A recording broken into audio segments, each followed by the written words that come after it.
Start. महोदया, मैं यह कहना चाहता हूं कि आप देखें कि स्थिति का विचार कीजिए, देश की आबादी का विचार कीजिए और सचमुच में यदि आप कृषि में कोई रुचि रखना चाहते हैं तो देश के किसानों की यह स्थिति नहीं हो सकती। किसान जो देश का मालिक है वह आज सबसे बदतर और सबसे बुरी स्थिति में पड़ा हुआ दिखाई देता है। महोदया, मैं माननीय कृषि मंत्री जी को बधाई देता हूं कि उन्होंने किसान की पैदावार के दाम बढ़ाए। मेरा निवेदन यह है कि अप्रैल और मई में जब हम यहाँ बैठे हुए हैं, किसान को इस समय दो काम करने पड़ते हैं। एक काम तो खेतों में गेहूं काटने का और बाद में उसको मशीन पर डालकर गेहूं निकालने का है।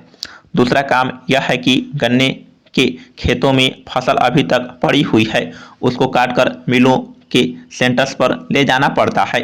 गर्मी के दिनों का यह काम नहीं है, यह काम सर्दी का है। इसीलिए मेरा निवेदन है कि गेहूं की कटाई और गन्ने की सप्लाई के कामों को अलग अलग समय पर करवा दें। मार्च तक गन्ना खत्म हो जाना चाहिए और अप्रैल में मई में वह अपने गेहूं को उठाएं और जल्दी उठाकर बारिश से बचाएं। मेरा निवेदन है कि भारत सरकार ने जो शुगर पॉलिसी बनाई है उसमें कृषि मंत्री जी संशोधन करें, ताकि जो गन्ना आज भी उत्तर प्रदेश के जनपदों में खेतों में पड़ा हुआ है वह मार्च तक खत्म हो जाए और किसान अप्रैल में अपने गेहूं की कटाई कर सके। एक बात मैं और कहना चाहता हूं कि यह जो कृषि मूल्य आयोग है उसमें कई वर्षों से सुन रहे हैं कि किसानों के प्रतिनिधि और एमपी के लिए जाएंगे, लेकिन 6 साल से यह बात उठ रही है परंतु कभी हुआ नहीं। मैं आशा करता हूं कि माननीय भजन लाल जी जब नए मंत्री बने हैं, यादव जी आए हैं, तो कम से कम अब की बार किसानों के नुमाइंदे उसमें होंगे और अधिकारियों के साथ बैठकर किसानों के उत्पाद का मूल्य तय करेंगे। ऐसा आप अवश्य करवा दें। इन्हीं शब्दों के साथ मैं आपके वक्तव्य का स्वागत करता हूं और महोदया आपको धन्यवाद करता हूं कि आपने मुझे बोलने का अवसर दिया। सभापति महोदय, सबसे पहले तो मैं सभी माननीय सदस्यों का बड़ा आभारी हूं कि उन्होंने बहुत ही मूल्यवान और आदर्श विचार रखे, बहुत अच्छे सुझाव भी दिए हैं और जानकारी भी दी है और कुछ हमारे सदस्य हैं जो विशेषज्ञ भी हैं। इस बारे में उन्होंने बहुत अच्छी बातें कही।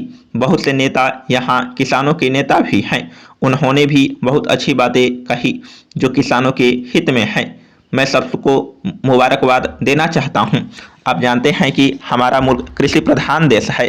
75% देश की आबादी गांवों में निवास करती है, जिनकी तरफ सरकार ध्यान नहीं देती।